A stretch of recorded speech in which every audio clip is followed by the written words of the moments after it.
今天我们来北蛮只干3件事：收粮、收人、收服北蛮。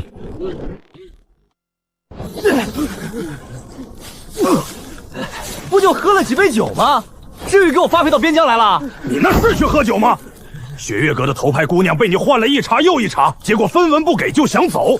你当青楼是你家开的善堂？看不上眼换一批怎么了？消费者没有选择权吗？老子以前在 KTV 点少爷公主也都这样，大不了给个差评，凭什么抓人？满嘴胡言乱语，少废话！到了朔风城劳役营，是龙得盘着，是虎得趴着。谁要是敢耍少爷脾气，老子让他今晚就睡乱葬岗。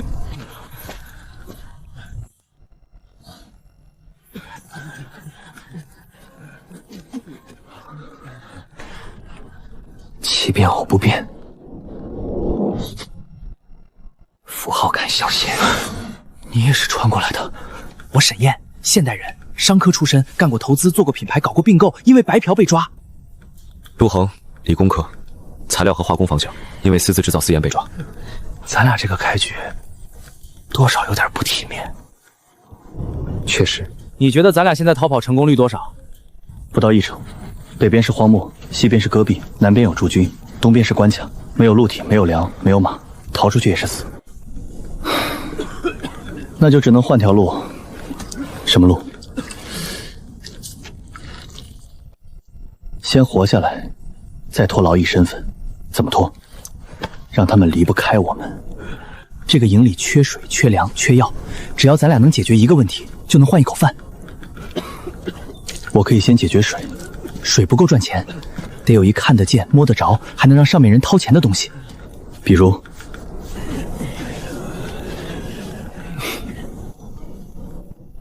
肥皂。草木灰质碱、动物油脂皂化，粗制可以做，质量不稳定，但清洁够用。边军最缺这个，虱子、脏病、伤口感染，这玩意儿能救命。还可以做石灰处理污水，配合肥皂改善卫生。漂亮！你负责造，我负责卖。卖给谁？先卖给牢头。不对，准确的说，应该是让牢头以为这是他自己的生意。你前世真不是骗子，请叫我商业模式设计师。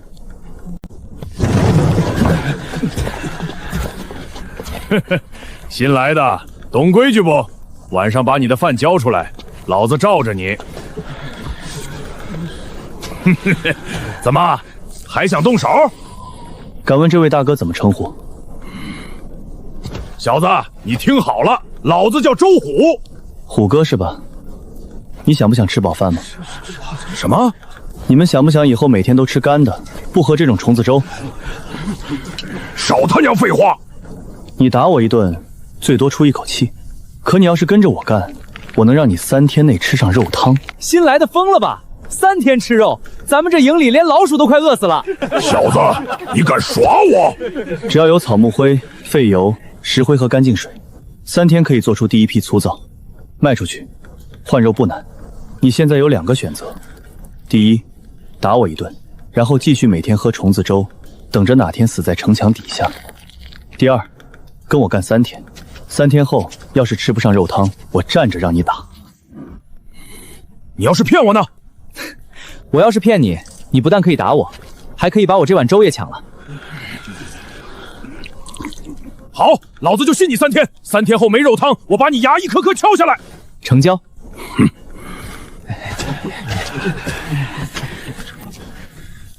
你很会拿捏人，你也很会画饼。我没画饼，我真能做。那更好，我负责把饼卖贵一点。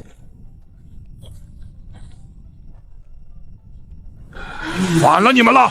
都什么时辰了，还不去干活？马爷，能否给我3天时间？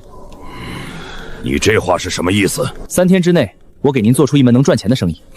就你一个青楼白嫖犯！马爷，这营里犯人1年死几10个，死了就得补人，补人就得花钱。可若是我能让犯人少生病、多干活，还能让军营那边掏银子买东西呢。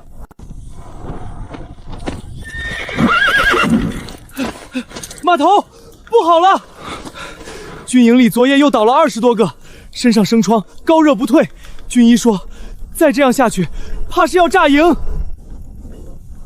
马爷，这生意现在不只是赚钱了，是救命。给我3天，3天后，军营要是还不派人来求你，我沈岩这条命赔给你。先找草木灰，我们开工。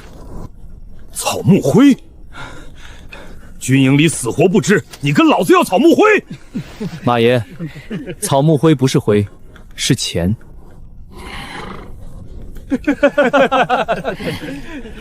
军营里那些兵无生疮发热，一半是伤口脏，一半是衣物脏。若是不先把人洗干净，军医给再多药也挡不住继续烂下去。你是大夫？不是。那你懂个屁！我不懂治病，但我懂怎么让病少一点。码头，别耽误了！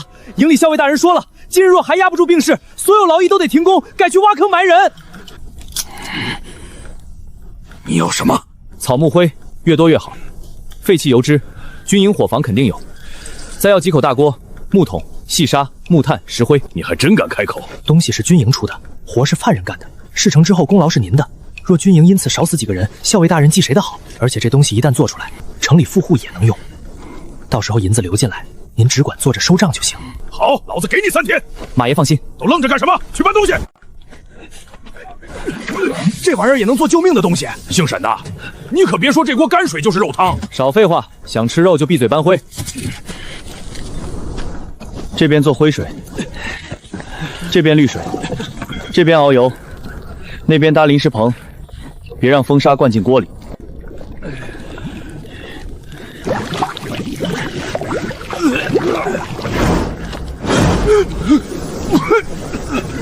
这就是你说的赚钱生意。马爷，钱在锅里，臭是暂时的。你最好别让老子等太久。姓沈的，你确定这东西能换肉？快了。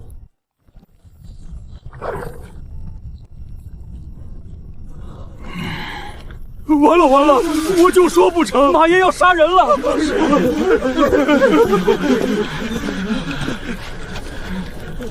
你耍老子！第一锅本来就是视比例，废了正常。废了正常，那你们脑袋掉了是不是也正常？再给我一锅。马爷，第一锅废料也不是没用，可以拿来洗茅厕、洗地、杀虫。真正给军营用的，得第2锅。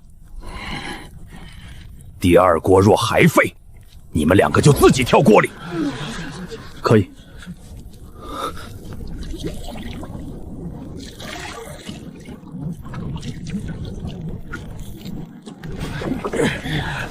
还要多久？继续。老子手快断了。想吃肉吗？酒。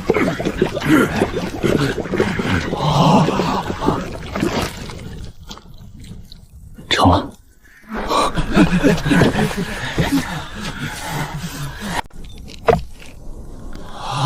真期末了。神了，这玩意儿真能洗干净，比草木灰好用多了。都干什么呢？马爷，第1批成了。就这，外表粗陋，内里值钱。军营要是用了没效，有没有效，不是咱们说了算，让军营里的人试。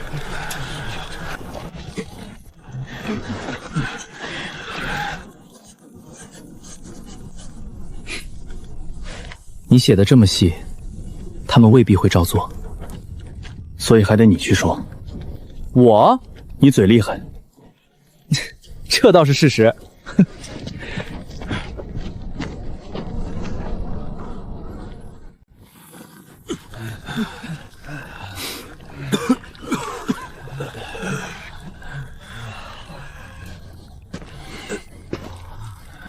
你就是做出那什么灶的犯人。正是。若是没用，本将砍了你。若是有用呢？你想要什么？不敢要赏，只求校尉大人试用时按我的法子来，否则粗糙再好，也救不了一群不洗衣、不烧水、不晒被的人。大胆！大人，并不是一天来的，也不是一块皂就能神仙救命。若只洗人不洗衣，虱子还在；只洗衣不晒被，虫卵还在；只喝药不换水，误会还在。大人若想救人，就得先让军营干净起来，否则今天倒20个，明天就倒50个。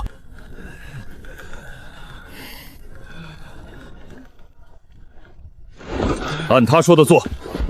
大人，没听见吗？烧手洗衣，晒背撒石灰，谁敢偷懒，军棍20。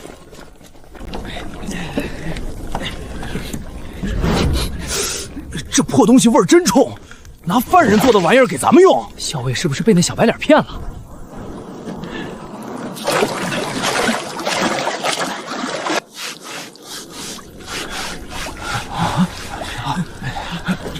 哎，真没那么臭了。我这床边上也没那么痒了。快，再给我一块！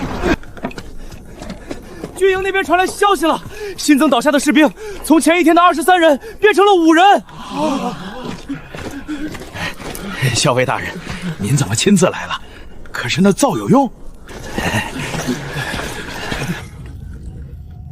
这东西还能做多少？能做多少，要看大人想救多少人。什么意思？只靠我们2个，一天做不了多少。可若是把劳役营改成制造作坊，把犯人分工，按量计工，给饭给赏，3日内可供全营，10日内可供全军。大人，这些犯人懒滑得很，不能惯着。马爷说的对，所以这事儿还得马爷管。校尉大人管军务，哪有空盯着一群犯人做灶？马爷熟悉劳役营，只要有马爷监督，我们负责技术，犯人负责干活，军行负责采买，岂不是3方都好？你倒是会分工，功劳分出去，事情才能做成。若是什么都揽在自己身上，离死也就不远了。技术书是你的，粗制而已。若材料足，可以做得更好。还能做什么？净水池、石灰消毒、伤兵房分区、污水沟改道，还有城墙修补不能再用黄泥，迟早会塌。从今日起，劳役营拨出30人专做粗糙，沈燕管账，陆恒管制，马三管人。做得好，本将给饭、给肉、给赏。校尉大人，此话当真？放肆！只要做得出来，本将说话算数。小的愿干，我也愿干，我会烧火，我会木工，能做模子。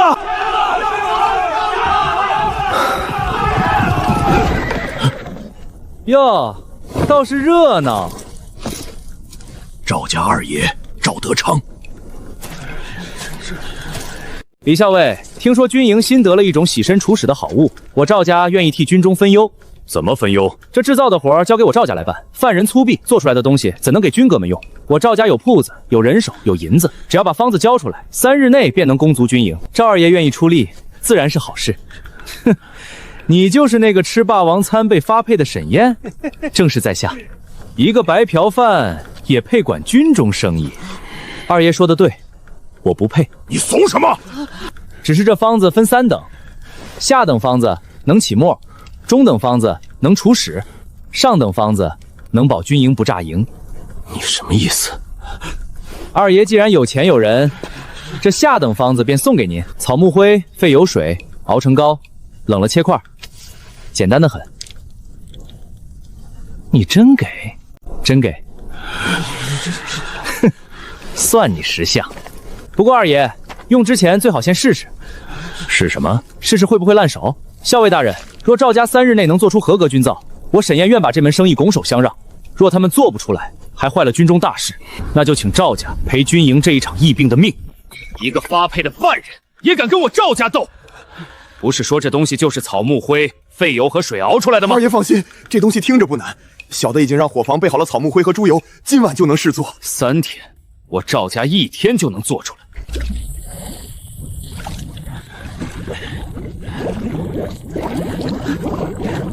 二爷，成了，这不就跟那犯人说的一样吗？我还以为是什么秘方，不过是下等贱货。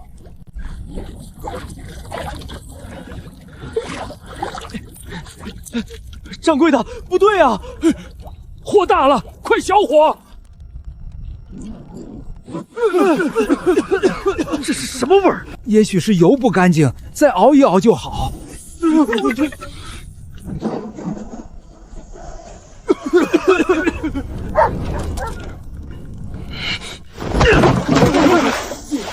废物！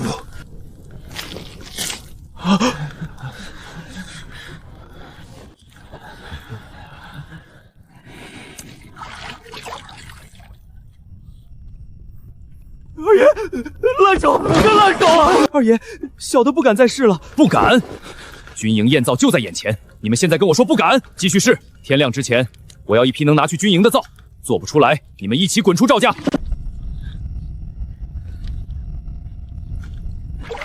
掌柜的，又散了。这不是少一味料，是火候、灰水、油质全都拿不准。那就挑看着最像的。军营验的是灶，不是你们的本事。外观看着还能唬一唬。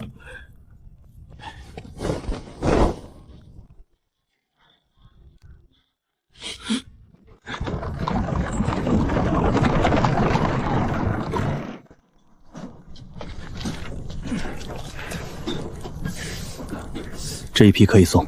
嘿，这才叫造，赵家那玩意儿也配？沈管事，军营那边该验灶了。走，看赵二爷交卷。验。李校尉，我赵家连夜赶制，虽不精美，却也能用。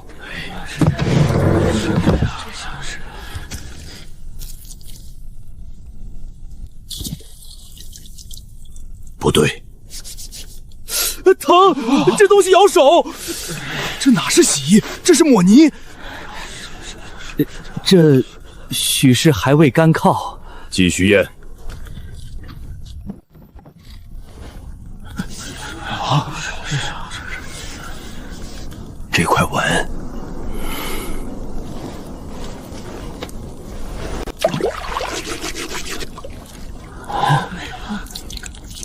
不疼，真不疼。能洗够，不伤手。这才是真造。赵家那箱算什么？泥筷子吧。痛快。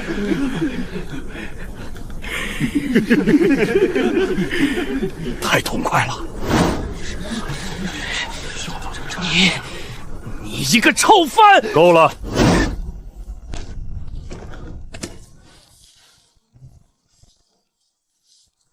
这东西，军营不用。校尉大人，沈燕说的对，军营病患等不了。赵家既然做不出来，就别插手军务。从今日起，劳役营制造作坊正式归军营采买，每日供造，按量给粮，按质给赏。沈燕，记账管事；陆恒，技术管事。是，大人。那小的，你仍管劳役营秩序。若作坊出事，先问你的罪。小的明白。谢校尉大人。你们还是犯级，但在本将这里。有本事的人能多活几分。李校尉既然已有决断，赵家自然不敢多言。呸！什么赵家二爷，也就这点本事。别高兴太早。怎么？商人吃了亏，不会认错，只会算账。他会报复，不是会，是一定会。那怎么办？他想抢制造。是因为他觉得这是一门小生意，那我们就把它做成一门大生意。怎么做？军营用粗造，百姓用平价造，富户用香造，3条线一起走。香蕉需要香料，边疆没有多少，没有就制造稀缺。粗造卖功能，香造卖身份。只要包装的好，一块加了花草香气的皂，能卖出10倍价。洗身子的东西还能卖给富户。记住，这世上最赚钱的不是必需品，是让人觉得用了之后高人一等的东西。不好了，现在城中百姓都在骂，说军营拿毒物害人。放他娘的屁！你还笑？我正愁没机会全城知道我们的灶，赵家倒是替我把锣鼓敲响了。你想怎么做？明日在城门口支锅烧水，当众验灶，让赵家亲眼看看什么叫越马黑，卖得越快。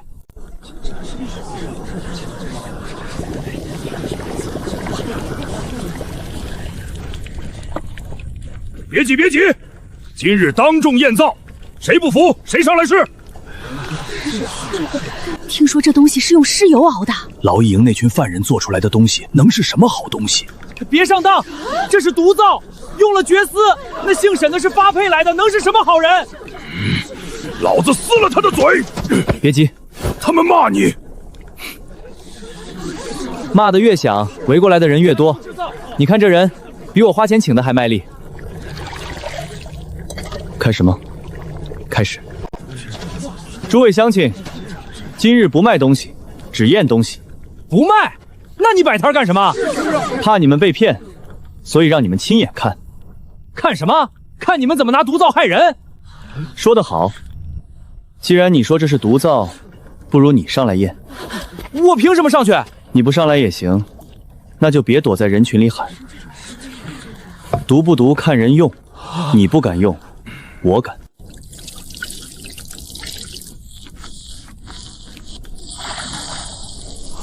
看见没？没烂，没断，没绝丝。最后一句不用喊。谁知道是不是你们早就习惯毒了？犯人皮糙肉厚，百姓可不一样。那就请一位乡亲上来。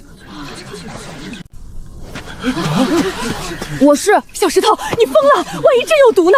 我不怕，我娘在军营里洗衣裳，她说用了这个，军爷的衣服真不那么臭了。你叫什么？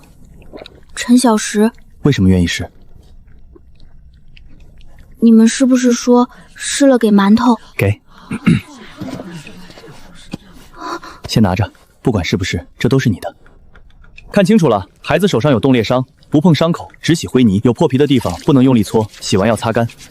真干净了，这娃我认得，他平日脏得跟煤球似的，竟真洗白了。这个能洗我娘的衣服吗？贵吗？不贵，这种碎皂百姓用，3文1块。3文能洗几件衣裳？省着用，洗几件脏衣不难。洗手洗脸用得更久。3文要是真能洗成这样，倒是不贵。给我看看，这3文。今日3种皂：碎皂3文，整块粗皂8文，耐用些。军皂暂不外卖，专供军营。给我来1块碎的。我家男人在铁匠铺干活，天天一身臭汗，给我2块。排队，谁抢谁最后买。每卖10块，寄1块入军营卫生备用；每卖20块，拨1文进作坊饭钱。这账记得倒是清楚，账清楚才不容易被人说贪。继续卖，别乱。明日还有没有？能不能预定？我家主子要20块，有钱。有钱也排后头。诸位放心，明日起劳役营作坊每日出皂，城南门设一处售点，军营用皂优先，百姓限量购买。限量？为什么限量？材料有限，人手有限，若不限量，富户一口气买光，穷人就买不到了。说得对，不能让有钱人全买走。神管是厚道。明明是货不够，咋还成厚道了？他把缺货说成了公平，这也行。卖东西卖的不是东西，是让买的人觉得自己占了理。二爷，城门那一场没压住，反倒让百姓信了他。哼，百姓信他有什么用？做皂总要油脂，总要草木灰，总要石灰吧？买，城里所有猪油、羊油、废油、草木灰、石灰，全给我买下来。我倒要看看，没有料，他拿什么做皂？哎，废油全要，今日有多少收多少。这玩意儿平日都没人要，赵家真少。二爷有令，一袋不留。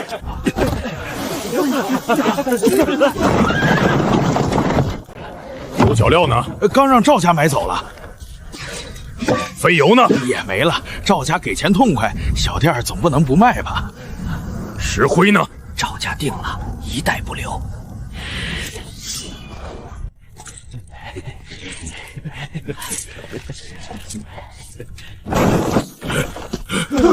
不好了！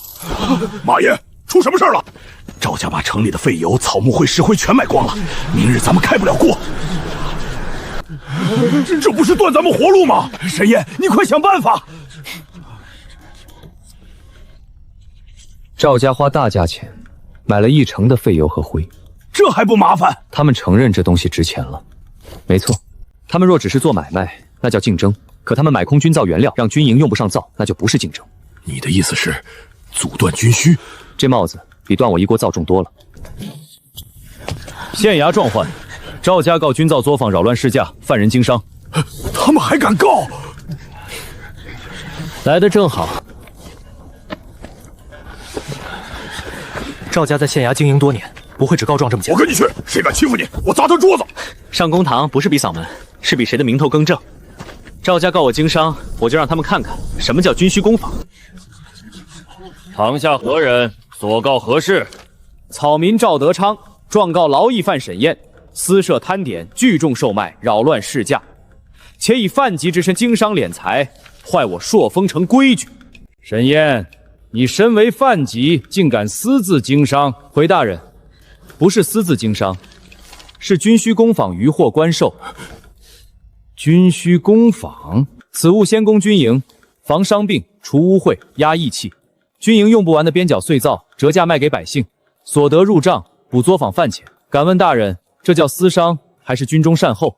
账目倒是细，每卖10块，留1块给军营备用；每卖20块，拨1文给作坊犯人添饭，剩下铜钱全部计入军造原料账。说得好听，3文碎造，8文整造，你这是压价抢市，扰乱商家生计。哼！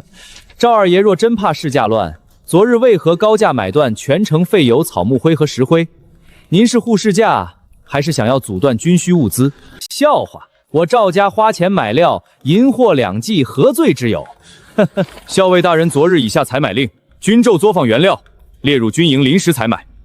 赵家明知军营要采买军造，仍高价买空全城原料。大人，这不是商争，这是阻断军需。此事嘛，或许只是商户之间一时误会。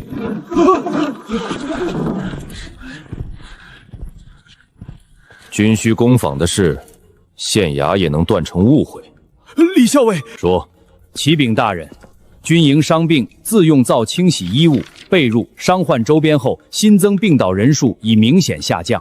此物虽非药，却能减少污秽传染。”校尉大人，赵家并不知这是军需。不知。昨日验皂时，本将当众宣布军营采买，你在场。赵德昌，你当本将也耳聋。大人，草民不求重罚，只求赵家按原价退还军造原料，并补运3日用量，免得军营断造。赵家即刻退料补运，不得延误军需。赵家遵令。多谢赵二爷替军营备料。都小心点儿，这可是军需原料。赵家奉县衙令退运原料。灰还算干，油脂可用，石灰也没潮。轻点儿，那油罐摔了你赔啊！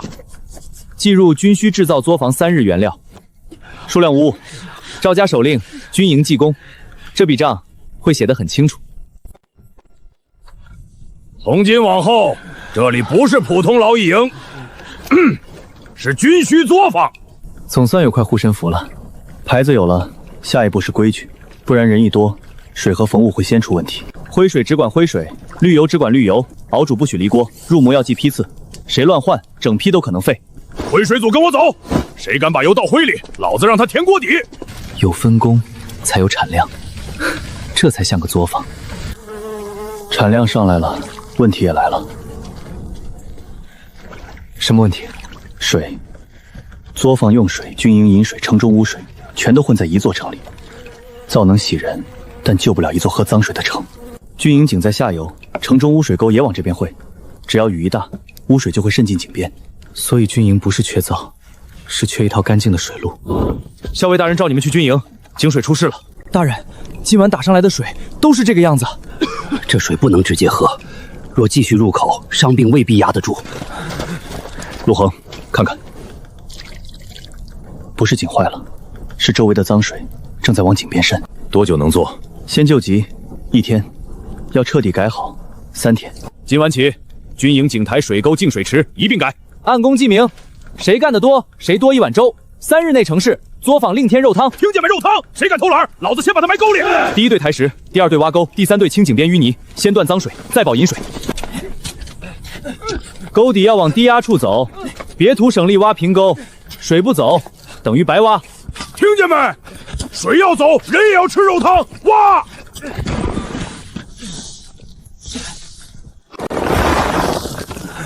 可以试水。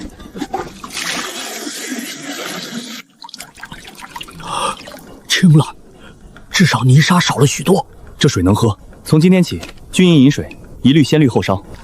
军营水路交给你们，若3日内稳定出水，本将给你们换一处更大的作坊。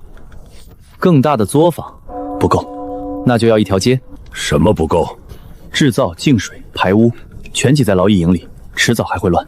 所以，一个作坊不够，得要一条街。开口要一条街，是朔风城要活，得有一条能造东西的街。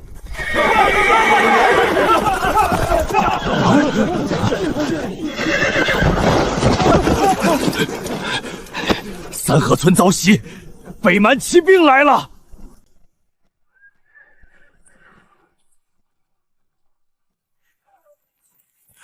校尉大人，他们两个是攻防管事，又不是兵，去那种地方干什么？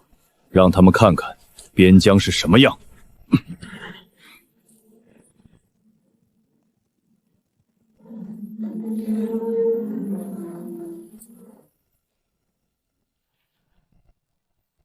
北蛮经常来吗？每年秋冬都会来，少则几十骑，多则上千骑，来得快，走得也快。朔风城不追，说得轻巧。北蛮1人3马，来去如风。哼，我们城里马不足，军饷不足，弓弩也就，追出去容易，回来难，所以一直被动挨打。你懂什么？边军不是没拼命，是没办法。我没说边军不拼命。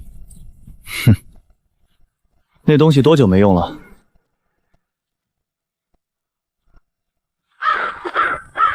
早废了，里面木柴没烂，台阶塌了一半，点火还没等烧起来，北蛮已经跑远了。如果重新修起来，配合旗号和铜锣，至少能提前半刻钟传信。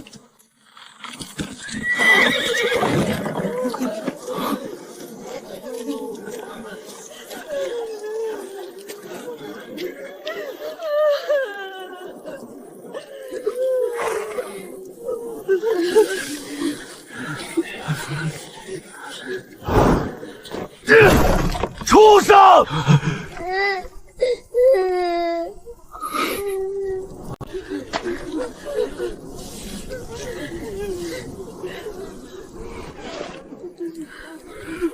来的人不多，你又懂了。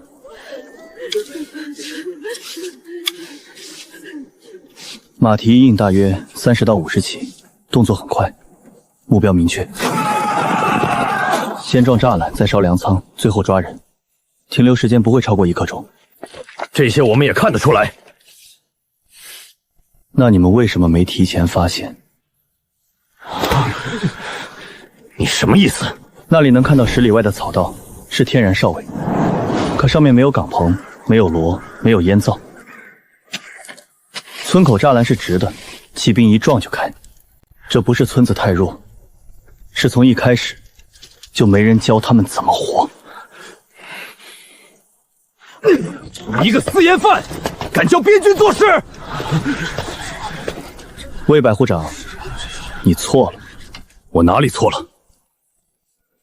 他不是教边军做事，他是在教百姓怎么在边军赶来前多撑1刻钟。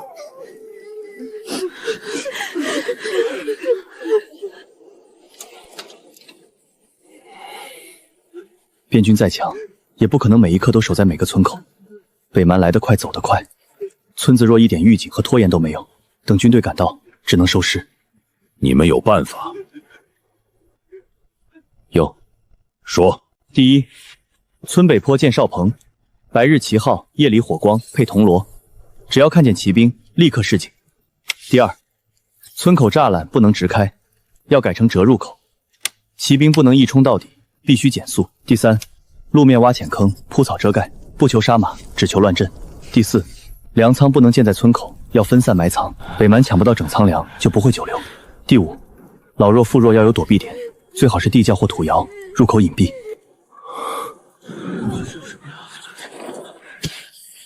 多久能做？若只改三河村，3天。若推广到朔风城周边12个村，半个月起步。要人，要木料，要铁器，要锣。劳役营犯人可以分队，木料可以向城中木行赊，铁器让铁匠铺做，锣未必够，可以先用空铁盆代替。至于钱从哪里来？制造作坊。造坊那点钱够干什么？如果只卖粗造，当然不够。但若卖香皂给富户，就够了。村子被烧了，你还想着卖香皂？魏百户长，打仗要钱，修房也要钱。富户不会因为三河村死了人就主动掏银子，但他们会为了让自己身上香一点，脸面高一点，掏10倍的价。他们买1块香皂，边村就多1根巨马；他们买10块香皂，村口就能多1道栅栏。既然他们不愿意为边疆流血，那就让他们为体面付钱。哼，你这张嘴确实厉害。大人过奖。三河村就按你们说的改。大人，3天时间太紧，北蛮未必会再来。报！北边发现骑兵踪迹，大约40骑，在黑水沟一带，看方向，可能还会回来。魏峰，带100人护送伤者回城，其余人留下设伏。大人要在三河村打。他们既然敢回来，就别回去了。不能在村口硬打。为何？骑兵速度起来，部族挡不住。要把他们引进来，逼他们减速，再关门打。怎么引？用粮。北蛮回来无非2个目的：第一，看有没有漏网的人；第二，看有没有没烧完、没抢走的粮。把几袋粮故意露出来，再让村里升起点烟，装作还有人没逃不进。北蛮见了，必然进村。拿百姓当诱饵？不，百姓全部撤走。诱饵是粮，是烟，是他们的贪心。村口折入口来不及修完整，但可以用倒塌木梁和车架临时摆成弯道，再在2侧藏弩手，前面挖浅坑，后面用巨马车堵退路。能成？只要他们冲进来，就成。若他们不上当呢？那就更好，至少今晚村子不会再死人。照办。是。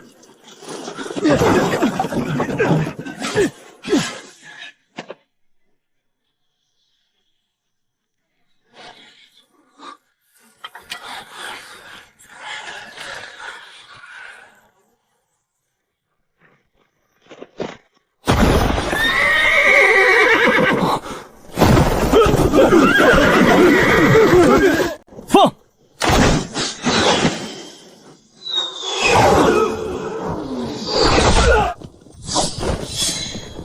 杀！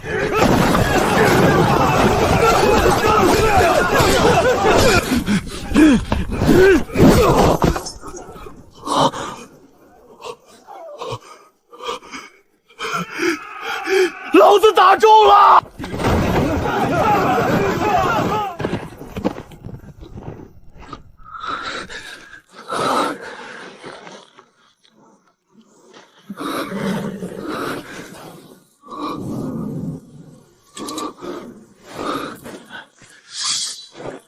清点。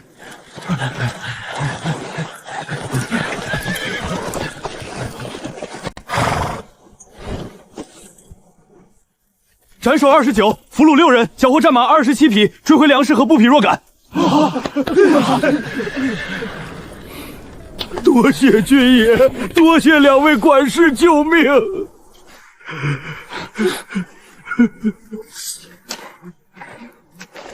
方才是我小看你了，正常。今日这一仗能赢，是因为他们贪心，也是因为他们人少。他们吃了亏，下次不会这么蠢，所以要在他们下次来之前，把12个村都改完。来得及吗？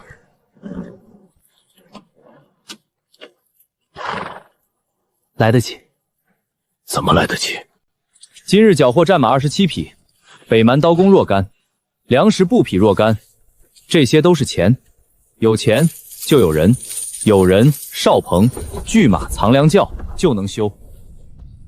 这是军货，所以得请校尉大人下令。你又想干什么？请大人准许，用此次缴获的一部分设立边村防御赏则。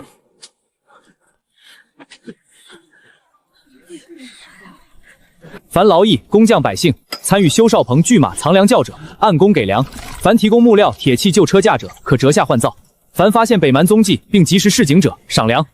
从今日起，让整个朔风城北境都变成我们的眼睛。准。没用，7天。7天后，我们百夫长来烧朔风，杀光。什么意思？不是40骑，是800骑，你们都死。校尉不能等，应立刻把北边村民全部迁入城中，闭门死守。全迁进来，城里哪有那么多粮？12个村几千口人，进城以后吃什么？住哪里？那也比留在外面被北蛮迫害强。若村子全空，北蛮就会直接围城，他们不抢到粮，不抓到人，绝不会轻易走。是。刘副处长，副处长，你说。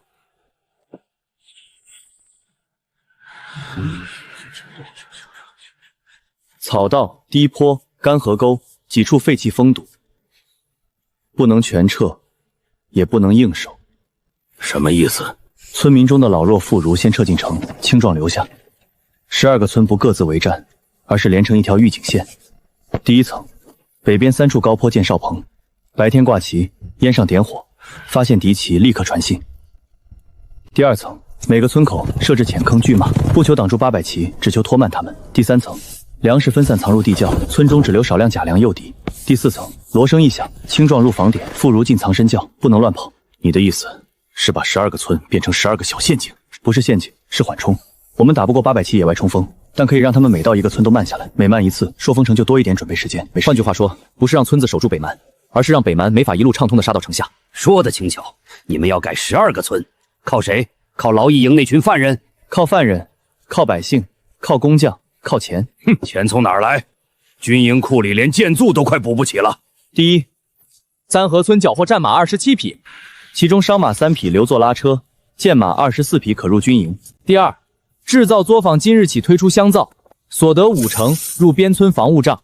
第三，百姓可用木料、旧车匠手量、铁器、草绳、废油、草木灰换皂，我们不花银子也能收物料。第四，富户若捐粮捐钱，名字刻在城门功德墙上，若一文不出，日后边村防线保住了，他们也别想靠城门商事发财。他们若还是不出呢？那就更简单，我们就在榜上写赵家捐灵文，王家捐灵文，刘家捐灵文，第2天全城都会知道他们有多舍不得。香皂能卖出钱？粗皂3文，百姓买得起；军皂8文，军营用得起。这块香皂卖3两。3两？你怎么不去抢？抢钱犯法，卖香皂不犯法。普通百姓买的是干净，军营买的是防病，富户买的是体面。今日他们还看不上劳役营国防，明日我就让他们知道，有些东西不是他们想买就能买。怎么卖？限量。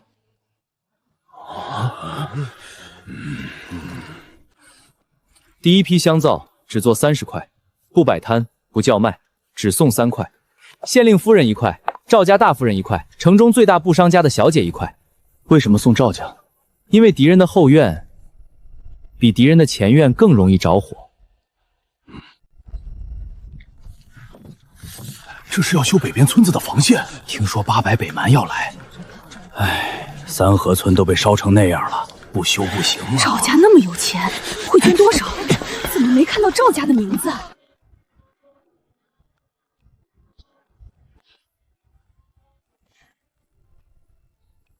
这真是劳役营做的，说是沈管事送来的，叫香皂，还说第一批只有30块，外配暂时买不到。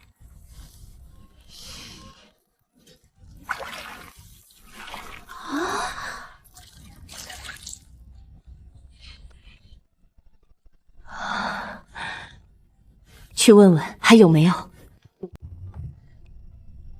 沈燕，就是那个气得二爷摔了好几个杯子的犯人。是。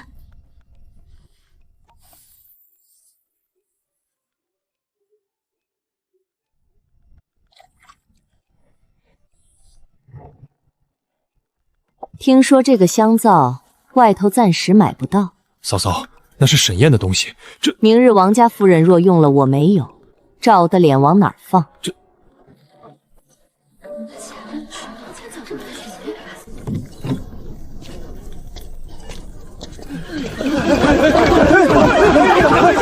怎么这么？我家夫人要5块，我家小姐要10块，多少钱？还要走吗？今日每家限购1块。凭什么？因为第一批只30块，3两也只卖1块。这不是钱的事。5两、8两。陆管事，这玩意儿成本多少？算上油脂、草木灰、艾草松脂和人工，大概10几文。沈管事心真黑呀！我也这么觉得。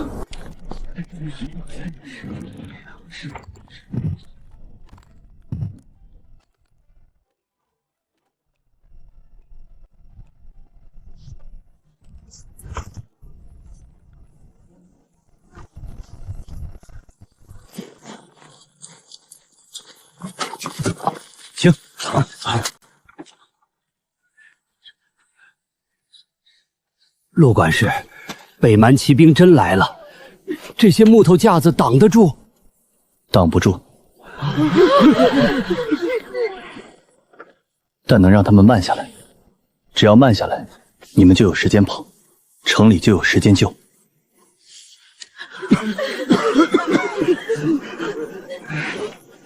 干！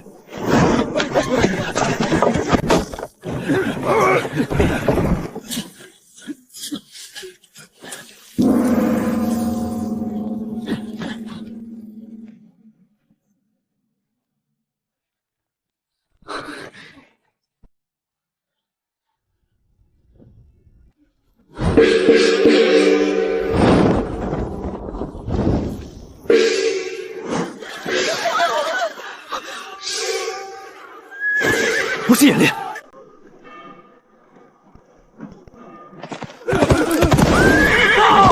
北蛮来了！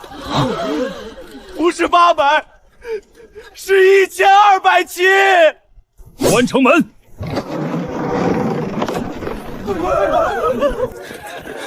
校尉，北边12村信号全响，最北的石坡村已经看见敌骑。村民撤了没有？信号传得及时，老弱妇孺已经按计划往藏身窖和后坡撤，青壮留下守巨马。1200骑呀！那些破木头能挡什么？还不如一开始就把所有人牵进城。挡不住。你自己也说挡不住。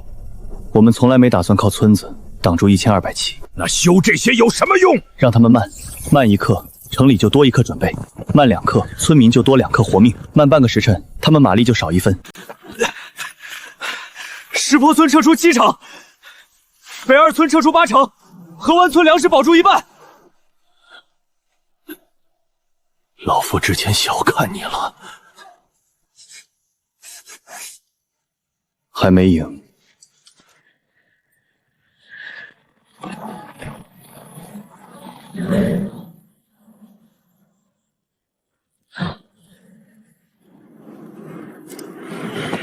朔风城什么时候变得这么快了？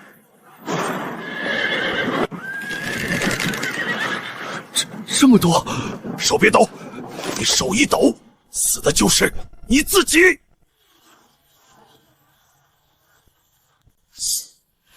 弓弩手准备。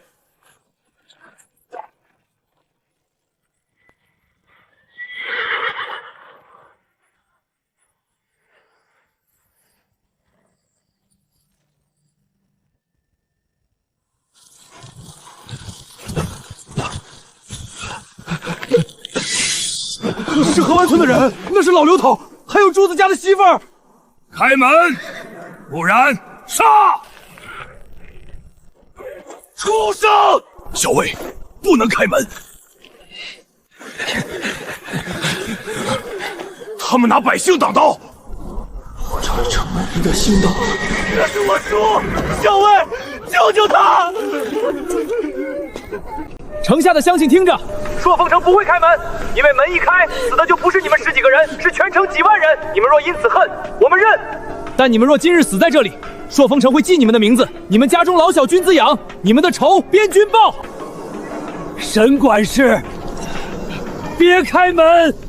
老汉活了60年，够了！别开门！杀北蛮！杀北蛮！给俺们报仇！放烟！什么？风向变了，往东吹。石草、石灰、烟罐，砸在人质和北蛮之间，不要砸人。投！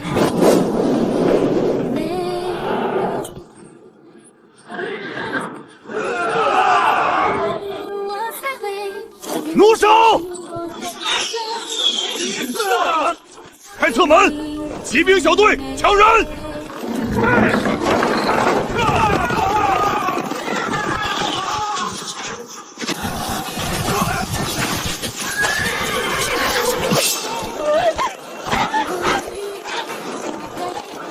撤！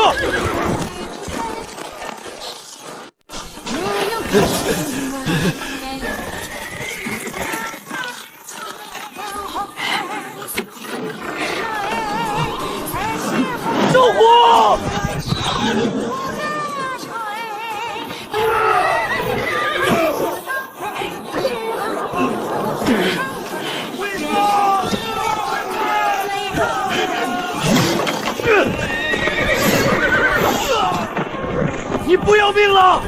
老子还没喝今晚的肉汤，死不了！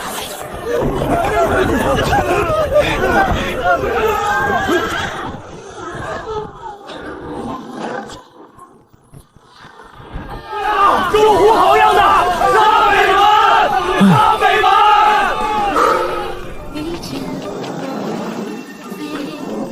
他们要攻城了。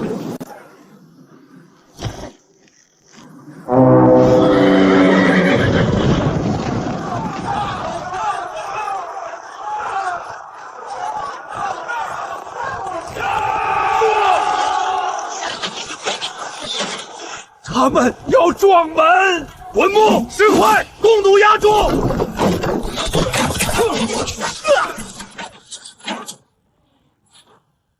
第一道巨马要破了。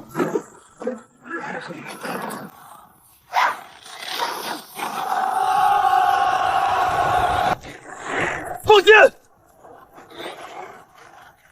等，再等他们就到门下了。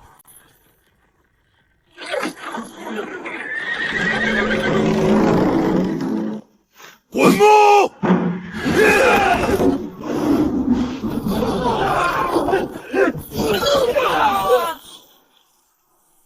中了！陆管事的坑又中了！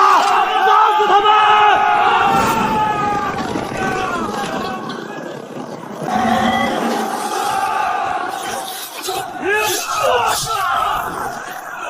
东侧缺箭，搬2块过去。伤兵抬下去，别堵强道。石灰不要一次全扔，听陆恒喊，谁家的水桶全拿上来，战后记账。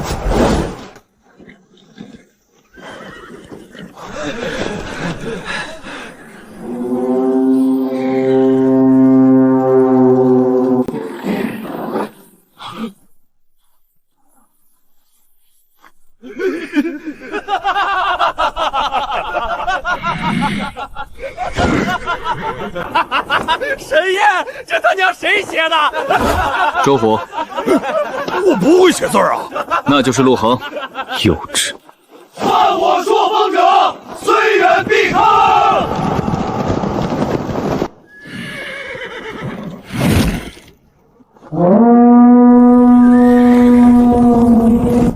退了，北蛮退了，我们守住了。多少年了，朔风城多少年没这样打退过北蛮了。今日守城，沈宴、陆恒当即首功。沈管事，陆管事，沈管事，陆管事。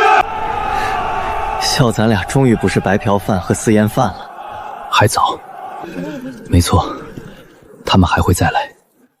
靠肥皂换粮，靠木头石灰守城，终究只能撑一时。那就不止造肥皂了，我们造枪、造炮，造他们这辈子都没见过的东西。好，那就让他们看看什么叫科技碾压。